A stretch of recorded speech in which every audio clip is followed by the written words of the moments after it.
afternoon, my name is Aaliyah Kirkpatrick, and today I'm going to be talking about my current event, which is Canada's Liberal Party winning by a landslide recently and the turnaround that it had because of Trump's annexation.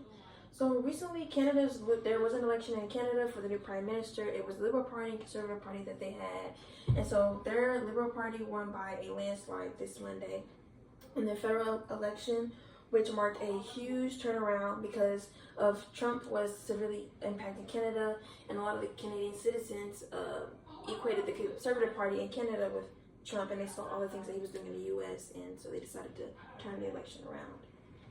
And so Prime Minister Mark Carney, he won. Liberals were projected to win more in the Canadian Parliament by 334 seats than their rivals, Conservatives. So they had won by a landslide. At first, it wasn't clear if the Liberals would claim the outright majority or if they would kind of be forced to rely on smaller parties to kind of help them get through the election, but they did end up making it through. Canadians also decided on Monday to vote to grant the Liberal Party on a fourth term in power. So now that Carney is at the helm, rather than to transfer control to the Conservatives and their populist leader, who only months earlier had been projected to win the election. So basically, he's projected to win the election, but then literally this past Monday, it literally turned on and did a whole 180, and Carney ended up winning due to Trump's actions in Canada. So Liberal Party's popularity had been kind of declining in Canada because right now they're having like kind of a conservative uprising. They have a lot of alt-right things and right bias media, and so a lot of things right now mainstream are kind of being right leaning.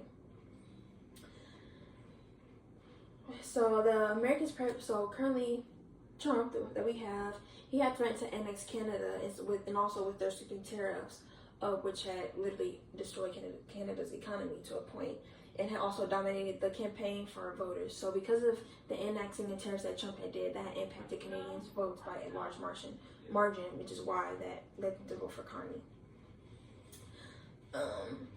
So a lot of people were calling it a hinge moment in history, and Carney had said that America's old relationship with the United States, Canada's old relationship with the United States is practically over, and they will no longer be with them.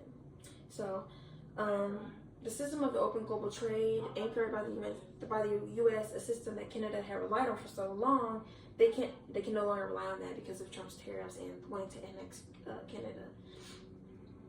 And so, when they spoke to Carney's office, the new Prime Minister spoke with Trump and said that to congratulate him, which is odd considering that he wanted to annex them and all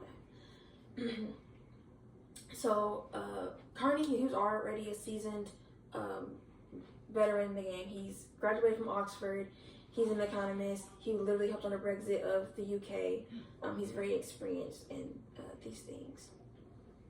So a record number of Canadians, over 7.3 million, casted their votes in advance, which is a 25% increase in comparison to 2021 elections.